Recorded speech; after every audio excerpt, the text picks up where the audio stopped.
आप सबों को प्रभु यीशु मसीह के मधुर नाम में यीशु सहाय। और आप मेरे लुक पे ध्यान मत दीजिएगा, मेरा थोड़ा ही ऐसा है, बल्कि आप उन बातों की ओर आपका ध्यान रहना चाहिए जो मेरे मुख से निकलेगा, होंठों से निकलेगा। जो बातों को आप बाइबल से देख सकते हैं, उन सारी बातों पे आपका फोकस या ध्यान होना चाहिए। इंसान के किसी बाह्य आउटलुक पे भी ध्यान मत दीजिए। तो खैर, आज हम लोग समय को ना गवाते हुए हम लोग परमेश्वर के वचन में हम लोग जाएंगे। और जैसा कि मैं आज जिस कंटेक्स्ट को मैं आपके सामने लाया हूँ, ये कंटेक्स्ट है बाइबल कैसे समझें। आज मैं आपको इस बात को मैं बताने जा रहा हूँ कि बाइबल कैसे समझें, क्योंकि बाइबल पढ़ना और बाइबल को समझना, ये दोनों में काफ़ी अंतर है। आज बहुत सारे लोग हैं इस धरती पे जो बाइबल तो पढ़ते हैं, करोड़ों की संख्या में है जो बाइबल को पढ़ते हैं, लेकिन ज़रूरी नहीं कि वे बाइबल समझते भी हैं। ऐसी कोई ज़रूरी नहीं है मित्रों। हम लोग कभी कभी बाइबल को बिल्कुल एज ए ड्यूटी या फिर एज ए धार्मिकता प्राप्त करने का, या फिर अपनी ऐसी कोई अपने आप को लोगों के बीच में अपने आप को शो करने का, इन सारी बातों में हम लोग कभी कभी बाइबल पढ़ते हैं। ऐसा हम लोग का इंटेंशन रहता है, लेकिन बाइबल पढ़ना एक बात है और उसको समझना दूसरी बात है। तो आज हम लोग इसी तथ्य की ओर हम ध्यान देने जा रहे हैं कि बाइबल कैसे समझें। और वास्तव में जैसा कि मैंने कहा कि बाइबल को समझना एक बात है, तो ये खोजा के साथ भी वही हुआ था। कंदाके का मंत्री जो खोजा था, वो भी रथ में बैठ के बाइबल को पढ़ रहा था और यशायाह 53 अध्याय को पढ़ रहा था। परमेश्वर ने फिलिप्पुस से कहा कि उस रथ के पीछे हो लिया। फिलिप्पुस उसके पीछे हो लिया और फिलिप्पुस ने खोजा से इस बात को कहा था कि क्या तू पढ़ रहा है, क्या तू उसे समझता भी है।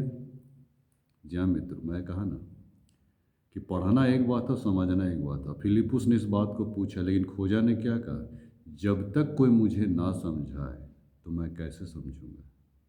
यानी कि पवित्र शास्त्र को किसी और के थ्रू भी समझना आवश्यक है।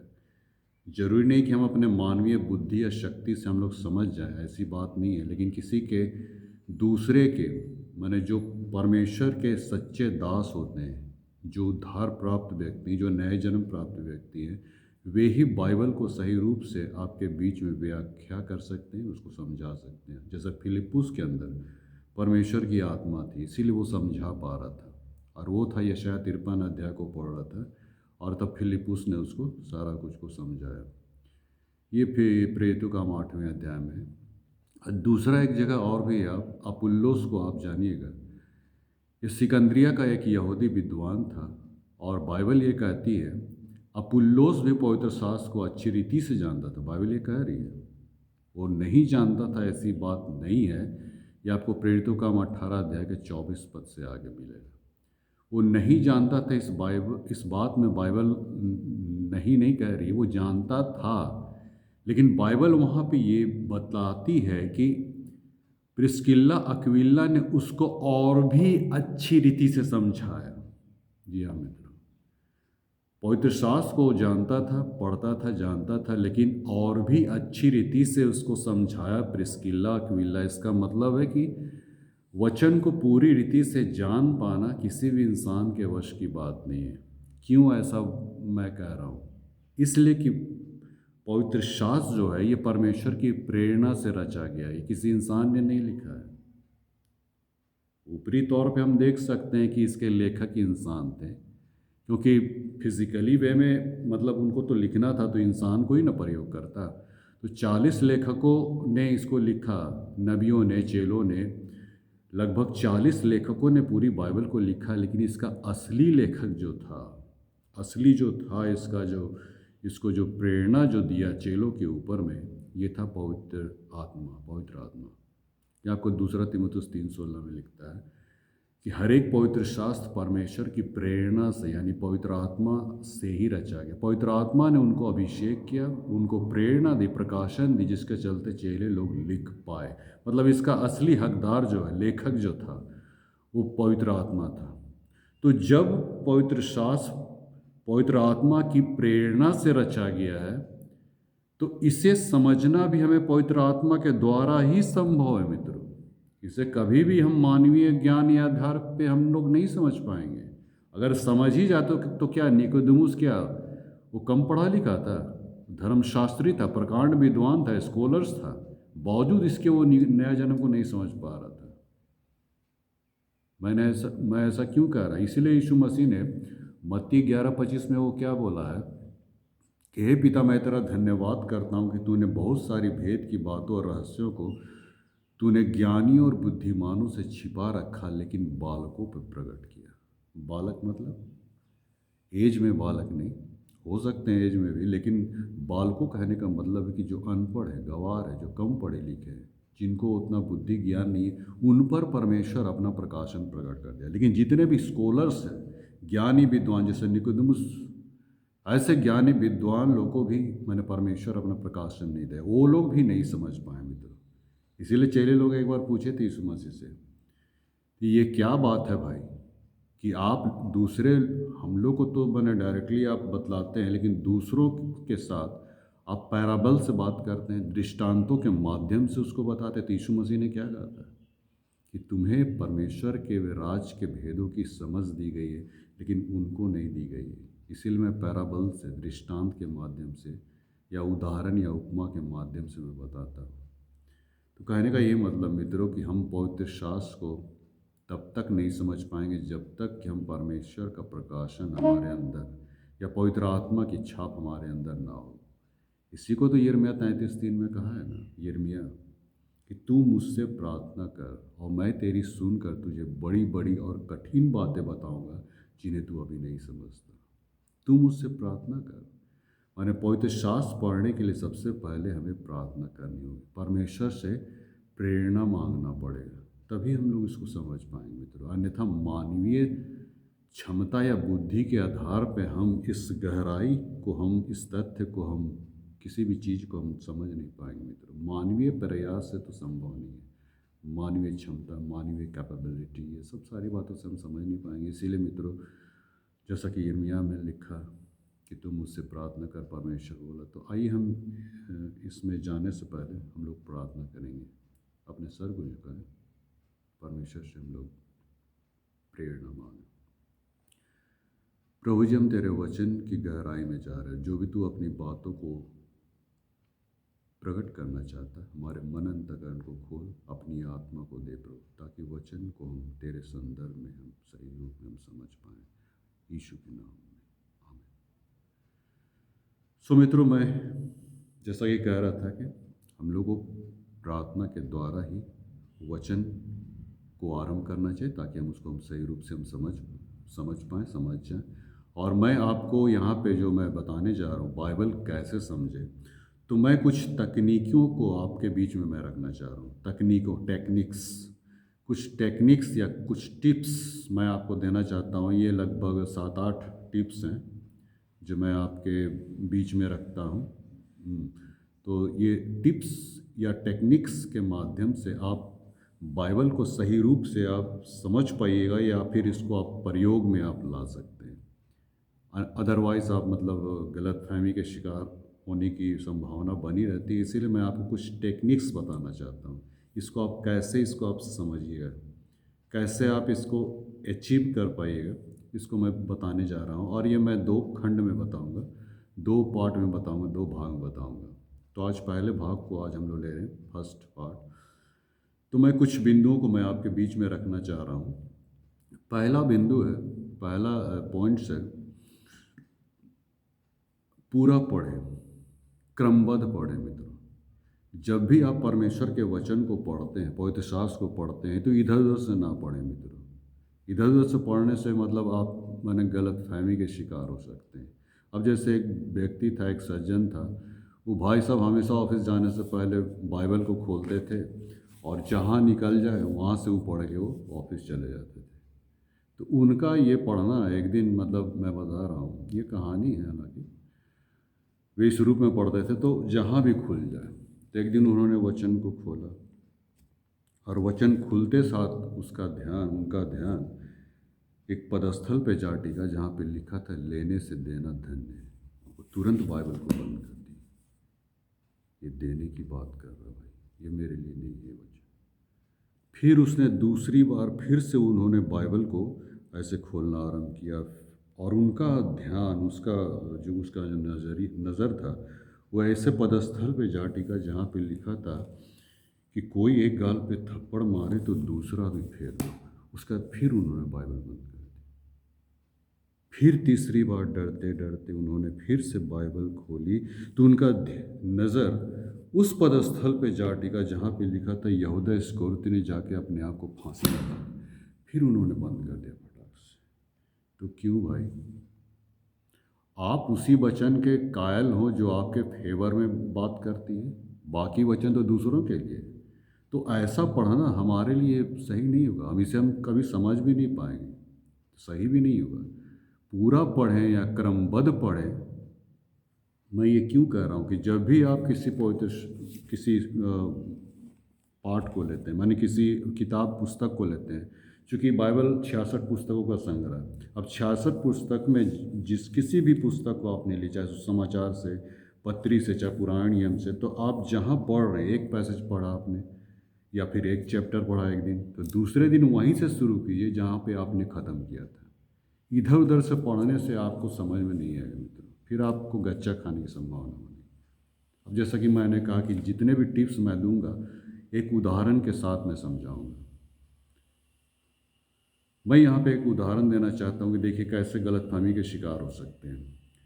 आपको ख्याल होगा जब पौलुस सीलास जेल खाने में बंद थे और जबकि जेल के द्वार खुल गए थे, उनकी बेड़ियाँ खुल गए थे और वो भाग सकते थे लेकिन भागे नहीं। तो जेल के दारोगा ने जब देखा कि जेल का दरवाज़ा खुला हुआ है तो उन्होंने सोचा कैदी लोग भाग गए। लेकिन जब वे अपने आप को सुसाइड करने जा रहे थे, अपने आप को माने तलवार से मारने जा रहे थे, तो पौलुस ने उनको रोका और उनको देख के ये बात बहुत बेहद आश्चर्य हुआ जेल के दारोगा कि ये लोग भाग सकते थे लेकिन ये भागे नहीं, आखिर वजह क्या है। और तब उन्होंने पूछा कि उद्धार पाने के लिए मैं क्या करूं। या प्रेरितों का 16 अध्याय में आप इसको पढ़िए, उद्धार पाने के लिए मैं क्या करूं। तो वहाँ पे पौलुस क्या कहता है कि तू विश्वास कर और तू और तेरा सारा घराना उद्धार को पाएगा। तू प्रभु यीशु मसीह पर विश्वास कर तो तू और तेरा सारा घराना, यस प्रेरितों का 16:31 में है। तो अगर ऐसा माने सोच रखना, माना अगर हम उसी पदस्थल पे अगर ये तीसरी मान लें कि बाइबल का परमेश्वर तो ये कह रहा है कि एक जन विश्वास करने के द्वारा पूरा घराना उद्धार पा जाएगा, तो हम इस बात के हम एश्योरेंस हो सकते हैं कि भाई मेरा बाप तो विश्वासी है, तो उसके विश्वास करने के द्वारा तो हम तो ऑलरेडी हम स्वर्ग राज्य चले जाएंगे। तो ऐसा बात नहीं है ना मित्रों। एक जन के विश्वास करने से, जैसा बाइबल यहाँ पे कह रही है कि तू विश्वास करे तो तू और तेरा सारा घराना उद्धार पाएगा, तो हम इसी में ही तीसरी ना रह जाए मित्रों। इसलिए मैं कह रहा हूँ कि पूरा पढ़ें। तो जब आप पूरा पढ़िएगा, प्रेरितों का 16 अध्याय के 31 पद से नीचे आप पढ़िएगा तो 34 पद में वहाँ पे लिखता है कि सारे घराने के लोग यीशु मसीह पर ईमान लाएं, विश्वास लाएं। ये यहाँ पे मतलब पूरा पढ़ने के द्वारा सब कुछ समझ में आता। अगर 31 पद को ही तक ही आप सीमित रहते तो आप मतलब गलतफहमी के शिकार हो सकते हैं मित्र। और कई लोग इस रूप में मैंने इंटरप्रेट भी कर सकते हैं, आपको मैनिपुलेट कर दे सकते हैं। लेकिन मैंने जैसा कहा कि पूरा पढ़ें, क्रमबद्ध पढ़ें, सिलसिलेवार ढंग से पढ़ें, है ना। नहीं तो आपकी जो अधकचरा ज्ञान है ना, वो कई मूर्खता से भी बढ़कर मतलब आपको डैमेज कर सकती है, आपका अधकचरा ज्ञान। इसीलिए मित्रों मैं कहना चाहता हूँ क्रमबद्ध पढ़ें, पूरा पढ़ें, सिलसिलेवार ढंग से पढ़ें, तब आपको बाइबल समझ में आएगी। ये बाइबल कैसे समझेगा, ये पहला मैं ये पॉइंट्स में बताया। दूसरा पॉइंट्स क्या है, मिलाकर पढ़ें। जब भी आप परमेश्वर के वचन को पढ़ते हैं तो आप एक ही पदस्थल पर निर्भर ना रहें मित्रों। एक ही पदस्थल पे आप निर्भर रहिएगा तो फिर आपको गच्चा खाने की संभावना एकदम है। कहा कि बहुत सारे ऐसे धुरंधर पास्टर लोग हैं मित्र। आप कोर्ट में जाइएगा ना, बहुत सारे ऐसे धुरंधर वकील होते हैं मित्रों जो कटघरे पे खड़ा मुजरिम को भी अपने कानून की किताबों से ऐसे ऐसे धाराओं को निकाल के वे छुड़ा लेते हैं। ऐसे धुरंधर वकील होते हैं। और हमारे समाज में भी ऐसे धुरंधर प्रचारक और पास्टर पाए जाते हैं जो बाइबल को अपने स्वार्थ सिद्धि के लिए उसको प्रयोग में लाते हैं। एक पदस्थल को आपको दिखा के आपको मैनिपुलेट कर सकते हैं। जैसा कि मैंने कहा कि मैं एक एक उदाहरण दूंगा। बहुत सारे लोग जैसा कि मरकुस 16:16 को बहुत कोट करते हैं। इसके विषय में मैंने और भी पहले वीडियो बनाई है, बपतिस्मा के प्रति सही दृष्टिकोण। मरकुस 16:16 एक पदस्थल को लेके वे आपको मैनिपुलेट करेंगे। देखिए यहाँ पे लिखा है, जो विश्वास करे बपतिस्मा ले उसी का उद्धार होगा। लेकिन जैसा कि मैंने कहा ना, मिलाकर पढ़े। आप जब भी किसी विषय वस्तु को समझने की चेष्टा करते हैं तो जब तक आप बाइबल को पूरी रीति से उथल पुथल ना करें, खंगाल ना लें, पूरी रीति से आप उसको इधर उधर से ना पढ़ लें सब तरफ से, तब तक आप किसी निष्कर्ष पर निकालने का प्रयत्न मत कीजिएगा। एक पदस्थल आपको डैमेज कर सकती है। मैं परमेश्वर के वचन को डैमेज नहीं कर रहा हूँ, लेकिन उसको मैं बता रहा हूँ तो बाइबल पढ़ने का क्या तरीका है। अभी जैसा उसने कहा कि जो विश्वास करे बपतिस्मा ले उसी का उद्धार होगा। अभी मैं कई पदस्थल को आपको दिखा सकता हूँ जिसमें बपतिस्मा उद्धार का पैमाना नहीं है। अब जैसे पौलुस की पत्रियों को ही आप पढ़िएगा, रोमियो से लेकर इब्रानी की पत्री तक 20 जगह पौलुस लिख चुका है कि व्यवस्था के द्वारा कोई प्राणी धर्मी नहीं ठहर सकता। तो व्यवस्था क्या है? अब बपतिस्मा क्या है? ये भी तो व्यवस्था है ना। हम सोचते हैं कि हम इस आज्ञा और व्यवस्था को लेकर हम धर्मी ठहर जाएं, और पौलुस यहाँ 20 जगह लिख दिया है कि व्यवस्था के द्वारा धर्मी नहीं ठहर सकता। तो आप एक पदस्थल लेके आप दूसरों को मैनिपुलेट कर रहे हैं। बाइबल को जब तक खंगालिएगा नहीं, जब तक उसको छानिएगा नहीं, तब तक आप किसी रिजल्ट में मत आइए। अरे याकूब 2:10 में लिखता है कि जो कोई सारी व्यवस्था का पालन करता परंतु एक ही बात में चूक जाए तो सारी बातों में दोषीदार ठहरा। अब आप सोचते हैं कि हम व्यवस्था लेके बपतिस्मा लेके हम परमेश्वर की आज्ञा को और व्यवस्था को हम फॉलो कर दे रहे हैं, और दूसरी तरफ आप कितनी आज्ञाओं को तोड़ते होंगे दिन भर में। इसका कोई आपको गुमान है? इसका इस बात का मतलब मलाल है आपके पास? आपको आपकी अपनी छवि में दिखा रहा हूँ मित्र। जो ये लोग कहते हैं, सोचते हैं कि मैं एक आज्ञा पाकर, यहाँ पे बाइबल कह रही है याकूब 2:10 को पढ़िए, गलाती की पत्री 3:10 को पढ़िए। बाइबल यही कहती है, कोई अगर व्यक्ति एक भी आज्ञा को तोड़ा, आप 6000 आज्ञा है मित्रों। हाँ, आप जो यहाँ पे घमंड की बू आप ला रहे हैं, यहाँ पे कर रहे हैं, मैनिपुलेट कर रहे हैं, न सिर्फ अपने आप को कर रहे हैं बल्कि दूसरों को भी कर रहे हैं। 6000 आज्ञाओं को क्या आप फॉलो कर पाइएगा? और वैसा में तो आप याकूब 2:10 और गलाती 3:10 के अनुसार आप दोषीदार ठहर रहे हैं, श्रापित ठहर रहे हैं। आप श्राप के अधीन आ गए क्योंकि आप आज्ञा को तोड़ रहे हैं दिन भर में। एक ठो बपतिस्मा लेके हम सोचते हैं कि हम उद्धार पा जाएंगे, दूसरी तरफ कितना झूठ बोलते हैं दिन भर में। इसका कोई मलाल है आपको? तो खबरदार रहिए मित्रों। नहीं आप मतलब किसी और को बताइए, एक एक मैंने ऐसे धुरंधर मत बनिए परमेश्वर के वचन से। तो मेरा कहने का मतलब है कि जो जितने लोग व्यूअर्स आप लोग जितने सुन रहे हैं मित्रों, मैं फिर कहना चाहता हूँ, आप जब भी किसी विषय वस्तु को समझने की कोशिश करते हैं तो उस विषय वस्तु को सिर्फ एक खात पदस्थल पे ही आप निर्भर न रहें। एक ही पदस्थल को आप ये दिखा के उसी पे स्ट्रेस करें, उसी पे फोकस करें, ऐसी बात नहीं मित्रों। उस विषय से संबंधित बहुत सारी बातों को जब आप बाइबल के परिप्रेक्ष्य में बिहाफ में पढ़िएगा, बहुत जगहों में आप पढ़िएगा, तो आपको एक सही कंक्लूजन आपको मिलेगा मित्रों। इसीलिए मैं कह रहा हूँ मिलाकर पढ़ें, है ना। कोई घर बनाते हैं हम लोग, एक मिनट, जब कोई घर बनाता है, राजमिस्त्री लोग देखिएगा, जब वे घर बनाते हैं तो वे लोग क्या करते हैं, माने सीमेंट, बालू और गिट्टी, इन तीनों का एक अच्छा मिश्रण करते हैं। अगर वे मिश्रण नहीं करें मित्रों तो घर की दीवारें स्टेबिलिटी नहीं पाती।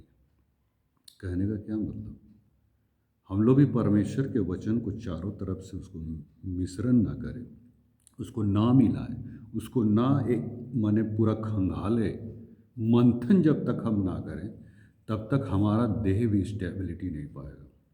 सही रूप से बिल्डअप नहीं हो पाएगा मित्रों। इसीलिए मिला कर पढ़ें। जब भी किसी विषय वस्तु को समझना चाहते हैं, पूरी रीति से बाइबल को छानिए मित्रों। ये दूसरी बात है। तीसरी बात क्या है? शाब्दिक अर्थ के प्रयोग से बचें। तीसरा पॉइंट मैं बता रहा हूँ, शाब्दिक अर्थ के प्रयोग से बचें मित्रों। शाब्दिक अर्थ कहने का मतलब है कि बाइबल में कई ऐसे इंसिडेंट हैं या शब्द हैं या वर्ड्स हैं या वचन हैं जो आत्मिक रहस्यों से लिपटा हुआ है मित्रों। इसे हम शब्दशः ना लें। शब्दशः अक्षरशः, मैं ये नहीं कह रहा हूँ कि मैं बाइबल को तोड़ मरोड़ रहा हूँ, नहीं। बाइबल ये कहती है इस वचन में ना तो कुछ घटाना ना बढ़ाना। मैं घटाने बढ़ाने की बात नहीं कर रहा हूँ, लेकिन उसका जो आत्मिक रहस्य है, ऊपरी तौर से जो दिख रहा है वो जरूरी नहीं कि वही हो, लेकिन उसका जो आत्मिक रहस्य है वो क्या कहना चाहता है वचन, इसको हम लोग को समझना बहुत ज़रूरी है। अब जैसे यीशु मसीह ने चेलों के पैर धोए और हम लोग भी सोचते हैं कि चलो हम लोग भी पैर धो के हम इतिश्री मान लें, नहीं। उसके पीछे यीशु मसीह का कहना क्या था? यीशु मसीह ने पैर धो के किस बात को वहाँ पे प्रकट करना चाह रहा था या फिर दिखाना चाह रहा था?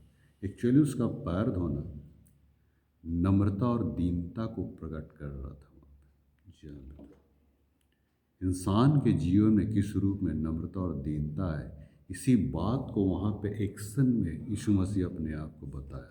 इतना छोटा बन गया, नम्र और दीन। पैर धोना तो कोई भी धो सकता है मित्रों, लेकिन हमारे हृदय में नम्रता और दीनता का पाठ सिर्फ यीशु ही सिखा सकता है और वही हमें दे सकता है। तो नम्रता दीनता को दिखाना चाह रहा था। अब जैसे कई और शाब्दिक अर्थों में आप ले सकते हैं। यीशु मसीह ने कहा था जो मेरा मांस खाता मेरा लहू पीता अनंत जीवन उसी में। बहुत सारे लोग बैक स्लाइडिंग हो गए, बोले कि ये हम लोग को गोश्त खाने को देता है, ये होना छठे अध्याय में, ये हम लोग को गोश्त खाने को दे रहा है, कैसा ही मैंने प्रचार करता है, ये सब मांस और लहू खाता पीता है तो अनंत जीवन, ये कोई बात? ये सारी बातें सोच के बहुत सारे लोग फिर गए थे। यीशु मसीह ने चेलों से भी कहा गया कि तुम लोग भी चले जाना चाहते हो। इन पतरस क्या बोला कि हम कहाँ जाए प्रभु, अनंत जीवन की बातें तो तेरे पास। उन लोग को इस बात को समझ में आता था मांस और लहू क्या। मांस और लहू खाने का मतलब है गोश्त से नहीं है मित्रों, अपने गोश्त खाने को दे रहा है वो बात नहीं है। मांस और लहू खाने का मतलब है हम उस प्रभु यीशु मसीह को अपने जीवन में अडॉप्ट करें, ग्रहण करें, उसके प्रति हम विश्वास लाएं, ये कहने का मतलब है। गोश्त खाने की, इसीलिए मैंने कहा ना, बहुत सारी चीज़ें बातें जो है वो आत्मिक रहस्यों से लिपटा हुआ है। हम इसे नंगी आंखों से हम नहीं देख पाएंगे मित्र, जब तक कि पवित्र आत्मा आपको प्रकाशन ना दे, आपके अंदर प्रेरणा ना उत्पन्न करे, तब तक आप परमेश्वर की बातों को आप सही रूप में नहीं देख पाए। अब जहाँ एक और उदाहरण मैं देना चाहता हूँ, मैंने कहा ना कि कई जो टिप्स मैं देता हूँ वो कई उदाहरण, कुछ उदाहरण से ही मैं समझाऊँगा। एक उदाहरण और मैं देना चाहता हूँ, जैसा कि यूहन्ना 3:5, अभी हमने पिछले पॉइंट्स में भी बपतिस्मा के विषय में कहा, और यह यूहन्ना 3:5 में भी जहाँ पे लिखता है कि जब तक कोई जल और आत्मा से न जन्मे तो परमेश्वर का राज देख नहीं सकता।